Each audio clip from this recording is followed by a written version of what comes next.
Hey guys, thanks for stopping on in. In today's video, we're going to be going over primarily the U.S. Senate results that we got in the primaries yesterday, which was June 5th, 2018, and how this is going to play itself out here for the Democrats and Republicans as we head towards the general election. So we had 5 states here with Senate primaries: New Jersey, Mississippi, Montana, New Mexico, and California.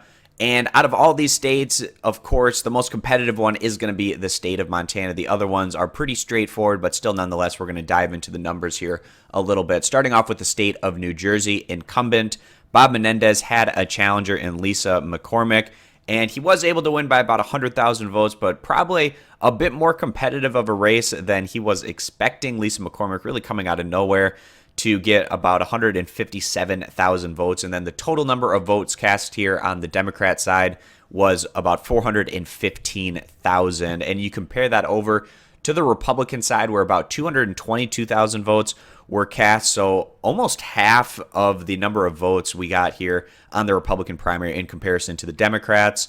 And that's just going to be an uphill climb. This is a very Democrat-leaning state, of course.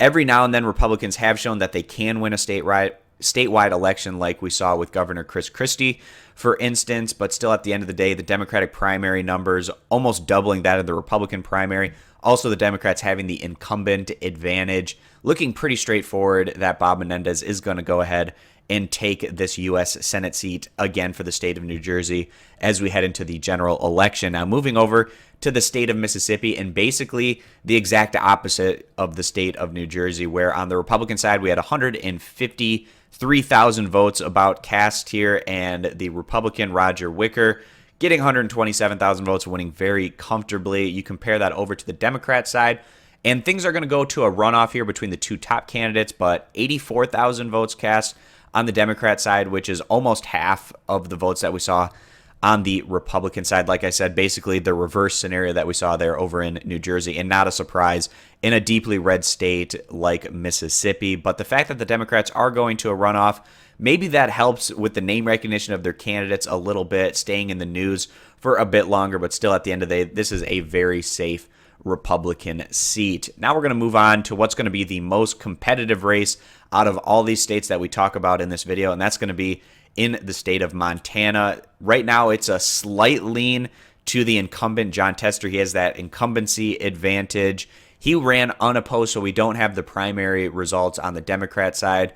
But on the Republican side, a positive sign here. They had about 152,000 votes cast, which shows an increase in enthusiasm on the Republican side. We go back to the last Republican primary for the Senate that we had, and you can see 138,000 votes, so about 14,000 more votes cast this time around in the primary. So a little bit more enthusiasm there on the Republican side. That's going to maybe help them as they try to push for this seat. As we look back, when Jon Tester ran in 2012, he was able to win with 48.6% of the vote, and the Republican challenger got 4% less than that. With increased enthusiasm on the Republican side, maybe that makes things a little bit closer. But also, of course, we can't discount the fact that the Democrats have shown increased turnouts consistently, especially in the current scenario where the Democrats don't control the House, the Senate, or the executive branch. That's just fuel for their fire to go out and vote come November. So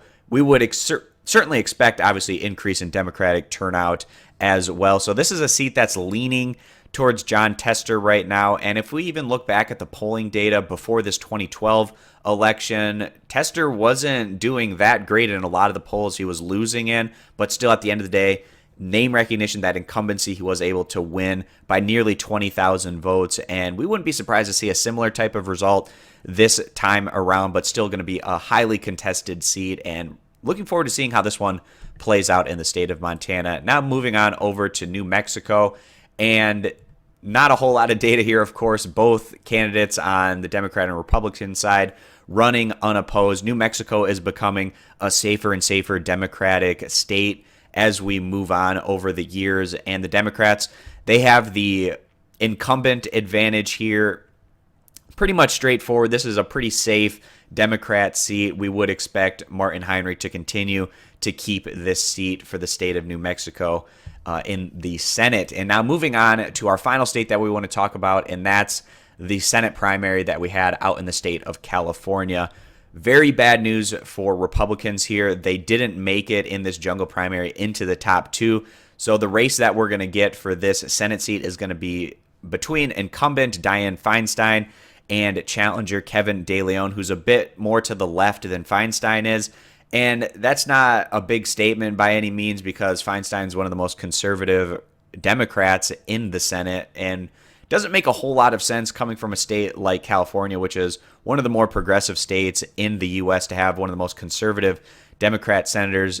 I wouldn't be surprised if DeLeon made this very competitive with Feinstein because of that reasoning. But like I said, the GOP, the Republicans, they aren't able to make it into this race here between the final 2. And that can have a carryover effect.